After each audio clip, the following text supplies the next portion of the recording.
Hello student, good morning all of you. आज की video में बेटा हम सीखेंगे कि एक ट्रायंगल की साइड को देखकर हम कैसे कहें कि ये राइट एंगल ट्रायंगल है या नहीं। ट्रायंगल की साइड को देखकर कैसे पता करें कि ये राइट एंगल ट्रायंगल है या नहीं।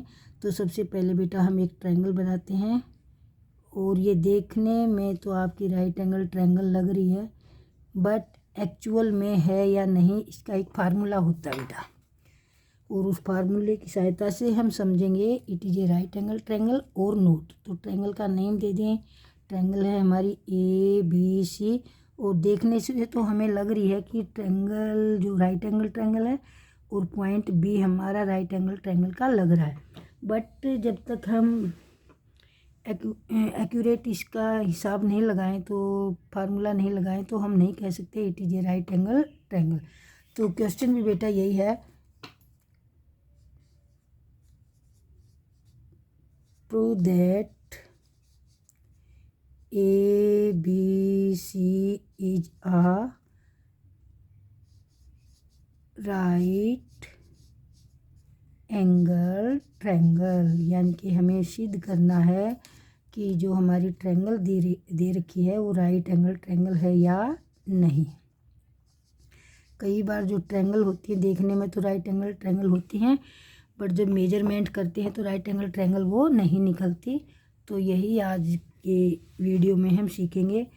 तो सबसे पहले बेटा हम जानते हैं कि जो ट्रायंगल बनाई जाती है, जो राइट एंगल ट्रायंगल होती है, उसकी लोंगेस्ट साइड को हम कहते हैं हाइपोटेनिस। क्या कहते हैं?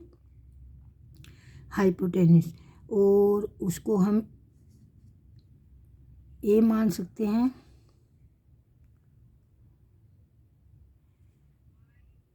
या सी मान लो, इसको क्या मान लें? सी। और इसको बेस को बी मान लेते हैं और इसको हम ए मान लेते हैं। और इनकी मेजरमेंट भी दे रखी है, 41 सेंटीमीटर, 9 सेंटीमीटर और 40 सेंटीमीटर। इन तीनों साइड की ये मेजरमेंट दे रखी है और ये बताना है क्या इन साइड से कोई ट्रायंगल राइट एंगल ट्रायंगल हो सकती है। तो जो लॉन्गेस्ट साइड है उसको हम 41 मानेंगे और इन दोनों में से एक को 9 सेंटीमीटर लेट कर लेते हैं, दूसरी को 40 सेंटीमीटर ले लेते हैं। तो इसमें हम बाय पाइथागोरस थ्योरम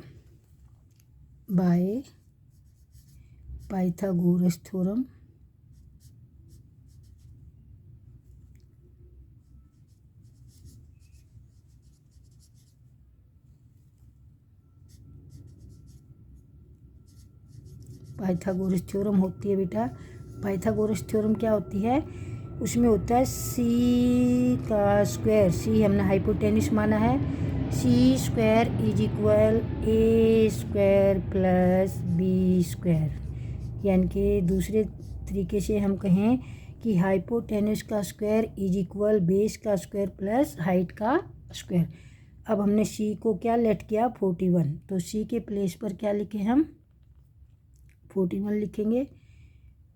अगर इन लाइन सेगमेंट के नाम लिखें तो लाइन सेगमेंट के नाम भी लिख सकते हैं हम, ऐसे भी लिख सकते हैं, ए सी का square is equal A B का स्क्वायर प्लस बी सी का स्क्वायर। ऐसे भी राइट कर सकते हो।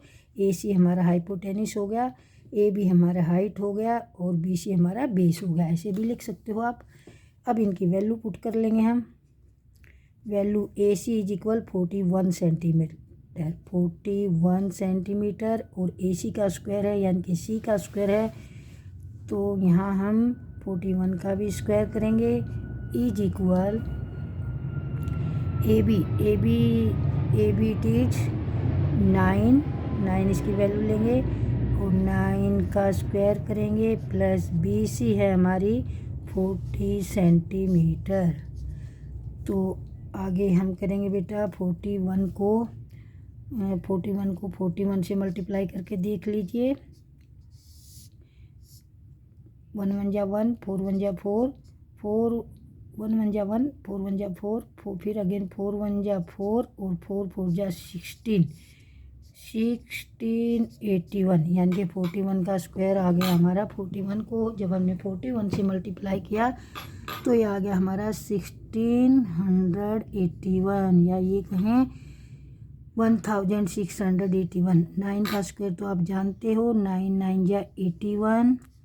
और अब हम जीरो वाले नंबर का जब स्क्वायर करते हैं तो जीरो को डबल कर दीजिए, 2 जीरो, और 4 को 4 से मल्टीप्लाई कर दो, ये आ गया हमारा 16। अब आगे क्या करेंगे हम,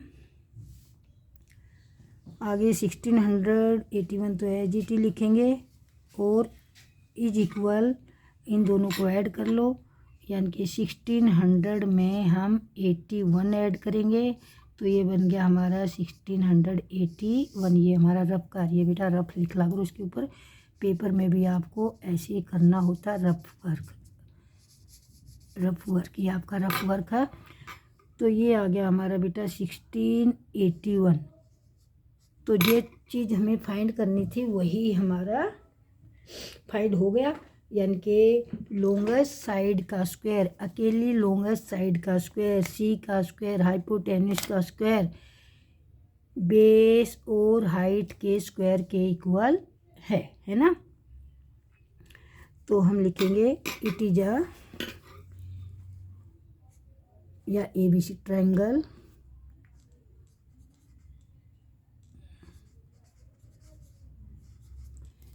ABC is a right angle triangle.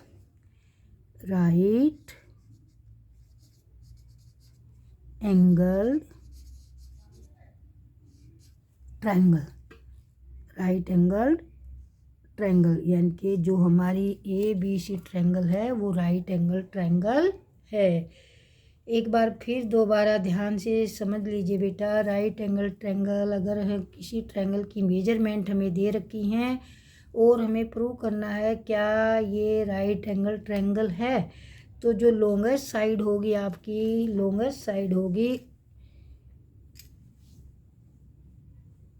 उसको हम हाइपोटेन्यूस मानेंगे और बाकी दो साइड में से एक को बेस मान लेंगे, दूसरे को हाइट मान लेंगे। तो एक तरफ हमने हाइपोटेन्यूस का स्क्वायर करना है, दूसरी तरफ बेस और हाइट के स्क्वायर करके उन दोनों को ऐड करने देना है। अगर दोनों इक्वल आ जाते हैं, यानी कि left hand side is equal right hand side, तो हमारी क्या होगी, राइट एंगल ट्रायंगल। और इक्वल नहीं आते, मान लीजिए यहाँ कुछ कोई और नंबर आता है और यहाँ इन दोनों का सम कुछ और नंबर आता है, तो वो हमारी राइट एंगल ट्रायंगल नहीं होगी। तो triangle ABC is a right angle triangle, hence prove.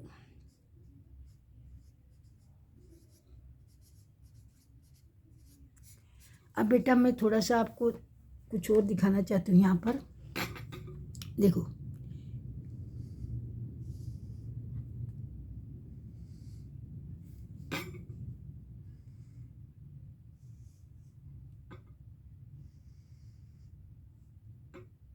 देखो देखने में तो आपको ये भी राइट एंगल ट्रायंगल ही लग रही है ना, बट यहाँ पर हमारा 95,